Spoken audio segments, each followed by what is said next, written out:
Hello everyone, welcome to अध्ययन अध्यापन। तो जिनका भी एग्जाम आज 15 दिसंबर को था और सोशल साइंस आपका विषय था, तो आप यहाँ पर देख सकते हैं कि आपके कितने मार्क्स बन रहे हैं और यहाँ पर आप लोग एक एक क्वेश्चन का आंसर आसानी से मिला पाएंगे। तो चलिए हम लोग यहाँ पर प्रश्न को सॉल्व करते हैं। यहाँ पर आप पूरी तरह से विश्वास कर सकते हैं, जो भी आपको आंसर बताया जा रहा है बिल्कुल सही बताया जा रहा है। तो चलिए हम लोग स्टार्ट करते हैं। निम्नलिखित कथनों को पढ़िए। तो यहाँ पर दिया है, एक कर्क रेखा और उत्तर ध्रुवीय यानी वृत्त आर्कटिक वृत्त के बीच वाले क्षेत्र का तापमान मध्यम रहता है और कर्क रेखा के बाद किसी भी अक्षांश पर दोपहर का सूर्य कभी सिर के ऊपर नहीं होता। तो यहाँ पर जो ऑप्शन आना चाहिए वो कौन सा होना चाहिए? तो बिल्कुल यहाँ पर आप लोग जा सकते हैं ऑप्शन 4 के साथ। बिल्कुल ऑप्शन 4 के साथ जाएंगे। ए और आर दोनों सत्य है, आर ए की सही व्याख्या करता है। आगे के क्वेश्चन की तरफ बढ़ते हैं। Question number 32। क्वेश्चन नंबर 32 में दिया है कि किस प्रकार की ग्रामीण बस्तियां मुख्यतः पहाड़ी क्षेत्रों, घने जंगलों एवं चरम जलवायु वाले क्षेत्रों में पाई जाती है। तो कौन से क्षेत्रों में पाई जाती है? तो यहाँ पर हम लोग इसका आंसर अगर देखें तो बिल्कुल यहाँ पर जो ऑप्शन होगा वो होगा आपका थर्ड ऑप्शन। थर्ड ऑप्शन के साथ आप जा सकते हैं। तो थर्ड ऑप्शन यहाँ पर बिल्कुल सही होगा। आगे के क्वेश्चन देखते हैं हम लोग। Question number 33, match list first with list second. यहाँ पर अगर देखें तो 33 का आंसर अगर हम लोग यहाँ पर चेक करें तो ऑप्शन 2 होगा। ऑप्शन 2 यानी ए का सेकेंड होगा। ए का सेकेंड यानी कि जो पी तरंगे है वो अनुदैर्ध्य तरंगे होंगी। और अगर सेकेंड का बी देखिए तो सेकेंड ऑप्शन का जो यहाँ पर दो ए का सेकेंड होगा, बी का थर्ड होगा। तो बी का यानी थर्ड यानी पृष्ठीय तरंगे होगा, एल तरंगे। और वहीं अगर सी का देखें तो एस तरंगे अनुप्रस्थ तरंगे होंगी। तो इस हिसाब से बी ऑप्शन जो है वो बिल्कुल सही होगा।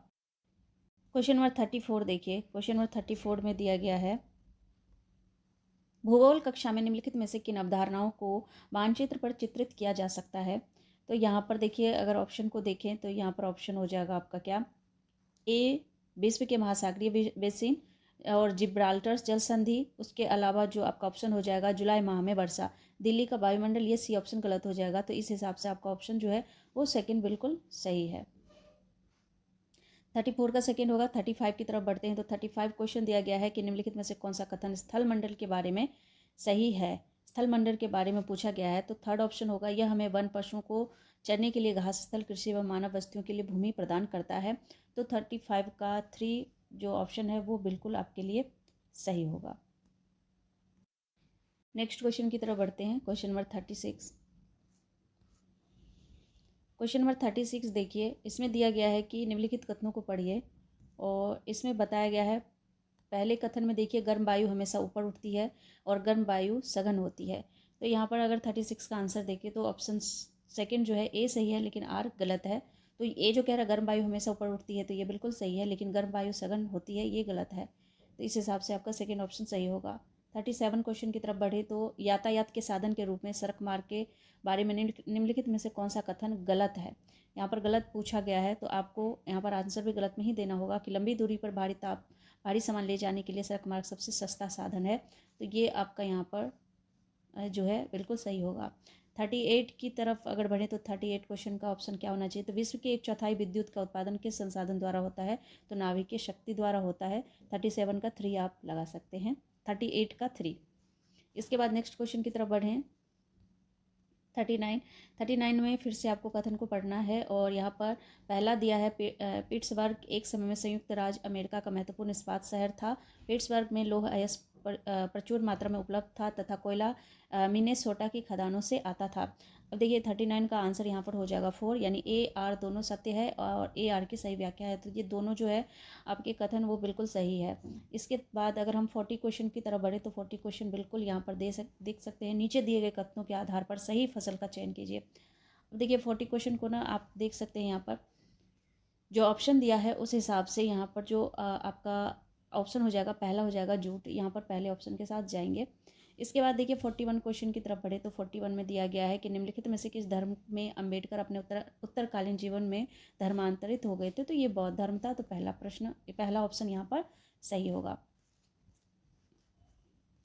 इसके बाद देखिए 42 क्वेश्चन की तरफ बढ़े तो 42 क्वेश्चन दिया गया है कि निम्नलिखित में से कौन सा रूढ़िबद्ध धारणा भंग करने के उदाहरण है? तो यहाँ पर देखिए पहला है पुरुष नर्स, बी है महिला किसान, सी है पुरुष पायलट। तो यहाँ पर देखिए कौन सा यहाँ पर ऑप्शन होगा? तो 42 का आंसर हो जाएगा आपका क्या, फोर्थ ऑप्शन। यानी ए और बी, पहला और दूसरा जो है वो बिल्कुल सही है। पुरुष पायलट ये यहाँ पर गलत हो जाएगा, तो इस वजह से यहाँ पर ऑप्शन जो होगा आपका 42 का वो हो जाएगा fourth option, A and B. 43 का देखिए, 43 का यहाँ पर अगर हम प्रश्न पढ़े तो 1956 में भारत में राज्यों के पुनर्गठन की शुरुआत निम्नलिखित में से किस आधार पर हुई थी? तो यहाँ पर सेकंड ऑप्शन के साथ जाएंगे, भाषाई एवं सांस्कृतिक एकरूपता। इसके बाद 44 क्वेश्चन की तरफ बढ़े तो यहाँ पर पूछा गया था, who among the following is are associated with rural administration, यानी कि निम्नलिखित में से कौन ग्राम प्रशासन से जुड़ा या जुड़े हुए हैं? तो देखिए यहाँ पर अगर देखें हम लोग ऑप्शन को, तो निगम पार्षद पहला ऑप्शन दिया है, ये नहीं होगा। लेखपाल, तहसीलदार और पटवारी। यहाँ पर अगर देखें तो आपके ऑप्शन के हिसाब से यहाँ पर हो जाएगा आपका क्या, बी सी डी जो है वो बिल्कुल सही होगा। Fourth option B C D जो है वो बिल्कुल सही होगा। इसके बाद नेक्स्ट क्वेश्चन की तरफ बढ़ें, क्वेश्चन नंबर 45। क्वेश्चन नंबर 45 देखिए, यहाँ पर निम्नलिखित में से किस प्रणाली में छोटे पैमाने के उत्पादकों यानी श्रमिकों को अपने उत्पादों का एक उचित मूल्य प्राप्त होने की अधिक संभावना होती है? तो यहाँ पर फोर्थ ऑप्शन के साथ जाएंगे आप लोग, दादन व्यवस्था। उसके बाद नेक्स्ट है 46 क्वेश्चन। 46 को देखिए,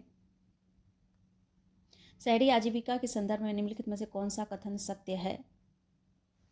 तो यहाँ पर देखिए अगर हम इस प्रश्न को अच्छे से देखें, 46 का जो ऑप्शन होगा आपका वो हो जाएगा यहाँ पर पी, यह नगर पालिका या शहर की पंचायत यह निर्धारित करती है कि शहरी क्षेत्रों में सप्ताह के किस दिन बाजार बंद रहेगा। उसके बाद है प्रायः अनियमित कामगारों को एक से अधिक कार्य रोजगार करना पड़ता है। थर्ड ऑप्शन बिल्कुल सही होगा, यानी कि यहाँ पर 46 का ऑप्शन 3 सही है। 47 क्वेश्चन की तरफ बढ़ते हैं। 47 में दिया गया है कि एक राजनीतिक दल का बहुमत हासिल करना तब कहा जा सकता है जब वह डैश जीत जाता है। तो कितना जीत जाता है? तो देखिए राज्य में आधे से अधिक निर्वाचन क्षेत्रों को जब जीत जाता है तब वो क्या कहलाता है, राजनीतिक दल का बहुमत हासिल कर लिया है, ऐसा कहा जाता है। इसके बाद 48 क्वेश्चन की तरफ बढ़े तो 48 में क्या बताया गया, देखिए निम्नलिखित में से कौन से कथन रूढ़िबद्ध धारणा को इंगित करते हैं? तो यहाँ पर 48 का अगर हम लोग देखें तो बिल्कुल यहाँ पर जो ऑप्शन होगा ए है, एक अभिभावक अपने बच्चे से कहता है मत रो तू एक लड़का है। तो ये बिल्कुल रूढ़िबद्ध धारणा को इंगित कर रहा है, और लड़का ऐसा नहीं है कि रो नहीं सकता। शहरों में लोग केवल पैसे के बारे में ध्यान रखते हैं, लोगों के बारे में नहीं। उसके बाद सी ऑप्शन है, लड़कों को खाना बनाना सीखना चाहिए। डी है, शहरों में जीवन सरल और परिष्कृत है। तो यहाँ पर देखिए अगर हम इसके ऑप्शन की बात करें तो बिल्कुल आपका सेकेंड ऑप्शन ही सही होगा, यानी कि सेकेंड ऑप्शन में क्या क्या आ रहा है, ए बी और सी। तो ए बी सी जो ऑप्शन बिल्कुल सही है, और डी ऑप्शन गलत हो जाएगा। इसके बाद देखिए नेक्स्ट क्वेश्चन 49 नंबर पर आते हैं हम लोग। 49 क्वेश्चन देखिए, भारतीय संविधान के आधारभूत ढांचे के सिद्धांत के संबंध में सही कथनों की पहचान कीजिए। यहाँ पर ऑप्शन कौन सा सही होगा? बिल्कुल यहाँ पर जाएंगे हम लोग ए बी सी डी, यानी कि शब्दावली आधारभूत ढांचा भारतीय संविधान में उल्लेखित नहीं है। बी है, इसे 1973 के केशवानंद भारती मामले के समय विचारार्थ प्रस्तुत किया गया था। और उसके बाद आपका सी है, उच्चतम न्यायालय के स्पष्ट रूप से आधारभूत ढांचा शब्दावली को परिभाषित किया। उच्चतम न्यायालय संसद के संशोधन करने के अधिकार को सीमाबद्ध करता है। तो ये आपके सभी ऑप्शन सही हो जाएंगे, थर्ड ऑप्शन के साथ जाएंगे।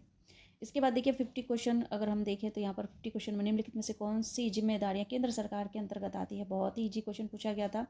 तो यहाँ पर देखिए 50 क्वेश्चन का जो है ना, यहाँ पर आपका ऑप्शन कौन सा होगा? तो देखिए चीन के साथ शांतिपूर्ण संबंध, तो बिल्कुल सही। बी, कारागार का रखरखाव, तो ये गलत हो जाएगा। सी, राज्य में नई रेलगाड़ियों का संचालन, सही है। उसके बाद आपका डी, जनगणना, तो ये भी आएगा, तो फर्स्ट ऑप्शन के साथ जाएंगे। इसके बाद आपका क्वेश्चन आता है 51। 51 में देखिए, भारत में न्यायपालिका की भूमिका के संदर्भ में निम्नलिखित पर विचार कीजिए। तो यहाँ पर कौन सा ऑप्शन सही होगा? ऑप्शन को अगर ध्यान से पढ़ें तो इसके बाद जो आंसर आएगा, आंसर आपका हो जाएगा सेकेंड ऑप्शन, यानी कि ए सी डी जो है वो सत्य है, यानी कि नागरिकों और सरकार व नागरिकों के मध्य पैदा हुए विवादों का निपटारा, देश हित में नए कानूनों का निर्माण, ये नहीं होगा। उसके बाद आपका सी है, न्यायाधीश समीक्षा, तो ये होगा आपका। डी है, मौलिक अधिकारों का क्रियान्वयन, तो ये बिल्कुल सही होगा। इसके बाद 52 क्वेश्चन की तरफ बढ़ें तो 52 में क्या कहा जा रहा है, निम्नलिखित में से कौन सा विकल्प अनुसूचित जनजाति एवं अन्य परंपरागत वनवासी अधिनियम 2006 के अंतर्गत नहीं आता है? कौन से नहीं आते हैं? तो देखिए यहाँ पर अगर आंसर देखें तो फोर्थ ऑप्शन जाएगा कि यहाँ पर